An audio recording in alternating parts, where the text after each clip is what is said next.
Welcome back to Contemporary Black Voices, where our topic today is the implications of the anti-DEI movement on Black America. So, Chris, during our last segment, we talked about the overall implications of what this could mean to America. And basically, we're saying that white supremacy, let's just go ahead and say, would rather just blow up the country than to do something that really appreciates diversity, equity, and inclusion. So in the meantime, while we getting prepared to see this blow up, what do we as Blacks do? We can't all go to Costa Rica. So what do we do? Costa Rica is where I want to go for reference. Um, I think we're already doing it and we're seeing it. If you believe in God, to me, God is creating all of this, and I hate to get religious on you, but I believe that these things are starting to happen. When you look at the large colleges like Colorado UT and Austin. and Deion Sanders leaving Jackson State to go there. He takes all of these people with him.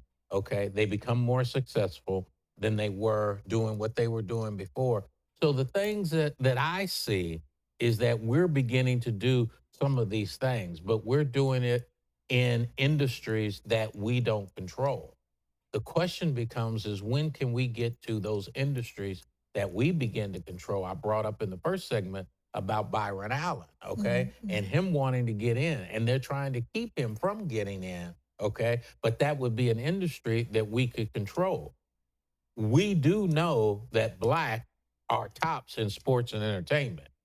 So once we are able to get into that field, then I believe that we can dominate and we can do those things.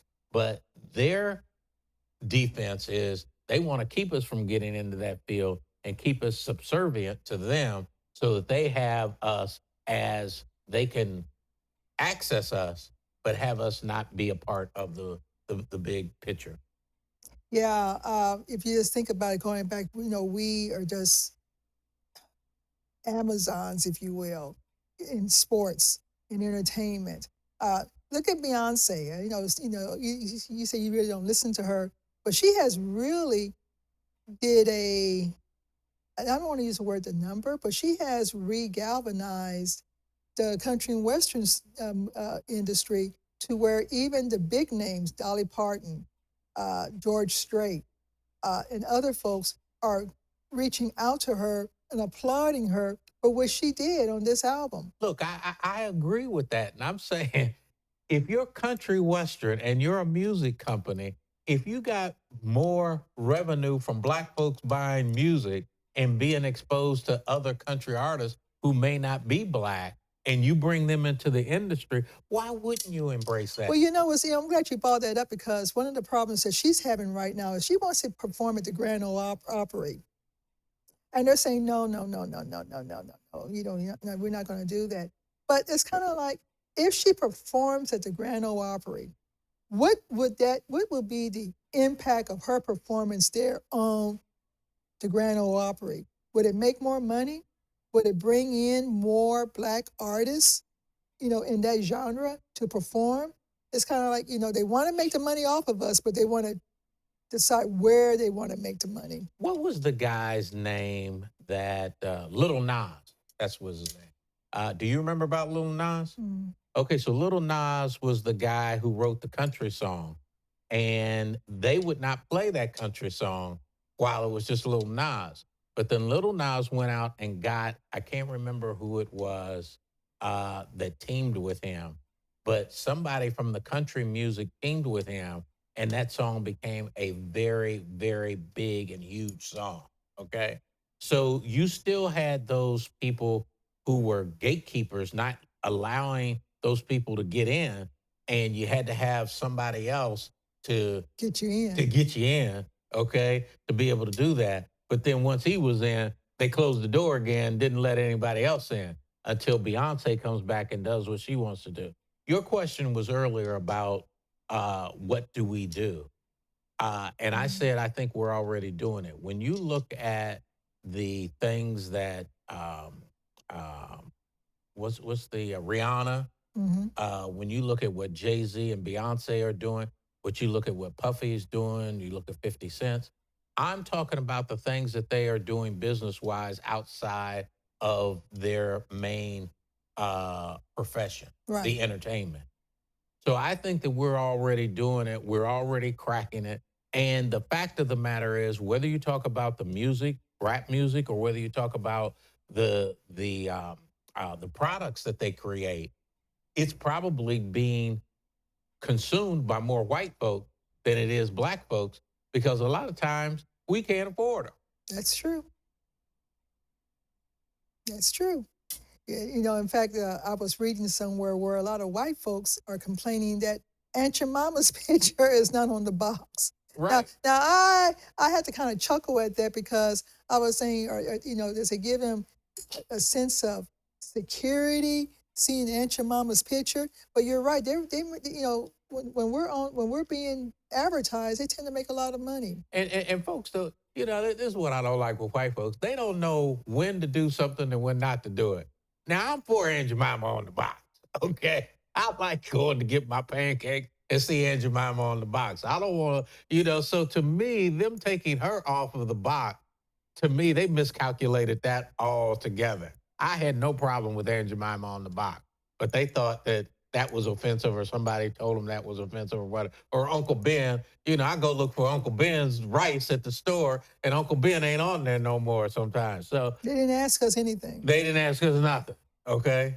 This is why, you know, when you become the gatekeeper of social culture and don't include the voices of everybody to get their opinion, you're right, they miscalculate every time. They miscalculate every time.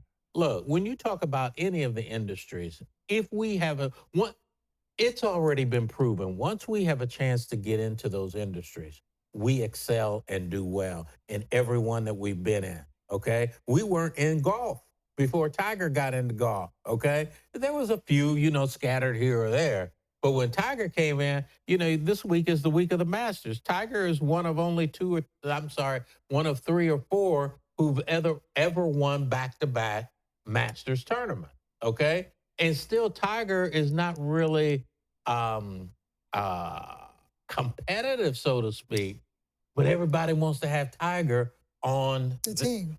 Yeah, or in their course because the viewership goes up if Tiger's playing. It don't matter how bad Tiger's playing, but if Tiger's playing, the viewership goes up. And think about the the Williams sisters. Right. I mean, it goes on and it goes on and it goes on. You wait till you see Pookie playing hockey. Yeah, I don't, you know, I don't know. They may have to change up the face mask because the idea of a black man with a hockey stick and can hit you upside the head with it, I think has more white men afraid. But wait a minute, can you imagine Pookie on the ice rink playing NHL hockey? He's skating backwards. And go, phew! I love it. You know, I can't wait for that. You know, I want to see that immediately, but I think that's going to be good. Well, historically, there was a black hockey There team. was, yes. Yes, there was. Up there around Nova Scotia, I think. Okay. But yeah, I don't think white America is mentally prepared to see a black man hit a white man upside the head with a hockey stick. No, and they don't want. Hey, and you know how they have the fisticuffs in the hockey? They don't want to really start getting into that. They might have to change the rules to that because somebody gonna get their ass beat. All right. See, you know, okay, you know, that was Chris being authentic. Right. The other thing is that if you just think also in education, the research is there. When it's there, I see it. I've read it. I've even written about it. The research is there is that black kids do better on campuses when there's a black teachers or there are black teachers on the campuses and administrators. But white students do better as well. With a black person teaching? Why is that? We have a different way of teaching. I think the white kids understand uh, that the look. You can say, Johnny, I'm not feeling it today, and they understand that, and they get busy. They can they start doing what they need to do. But black kids benefit, but white kids benefit as well. So if that is what, if the research has said it, they've done the research, they've done the statistics, they've done everything. Why aren't these campuses hiring more black teachers and administrators? Let me ask you a question before we close out. We're getting close to the end of the segment, but I want to ask you, what do you think is going to happen? I have a concern that it may put a stalemate in the black community in terms of hiring. Uh, I think that what's going to happen, they're going to say you're overqualified. They're going to be using that overqualified instead of we want the best person. They're going to use, well, you're overqualified a lot. And my son and I, we had this discussion the other day after we saw that USAA laid off about 1,200 people, 900 to 1,200 people. And so when you and I were coming along, we could go get employed at a large corporation and know that if we hang around there long enough, we'll retire with a gold watch, something gold, and go about our life. But as we're seeing more and more, is that there's the sense of stability in employment in any organization is questionable. You're always going to have a quote unquote lower class that does work, that does the grunt work, the people who clean the houses, the people who do different things like that. America is not going to be able to survive without everybody working.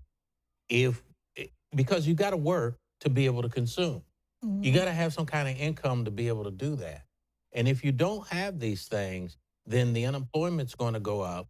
You're going to have a lot of people who are not working. If you have a lot of people that's not working, that means that somebody's got to try to break into my house and steal my stuff so that they can be able to sell it and do whatever they're going to do. So again, this becomes a ripple effect in everything that goes on.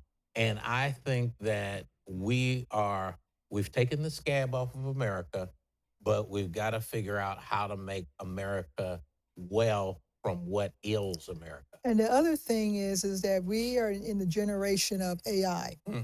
So AI is being used now to vet applications. Okay, so if your name is Shaquanda, Shaniqua, Hakeem, has already been programmed maybe to Cut you out. cut you out. So mamas and dads, we may have to look at giving our kids, non-ethnic names to help them get a job. So you got the AI technology being used to vet prospective employees. We're dealing with a society now to where the implications are there. I think that as Black folks, we need to be aware of those implications and how we can work around so that we can survive. Yes, we all want to start a business, but if everybody starts a business, then we have to have some type of community to where the exchange is there as well. So there's just a lot that is scary for us. But I think that we have always shown as a Black community that throw it at us any way you want, we're going to survive. We're going to survive. We're going to survive. We're going to survive. And with that being said, we are going to go ahead and sign off from Contemporary Black Voices. And we invite you to come back to listen to Contemporary Voices and our hot topics. Thanks.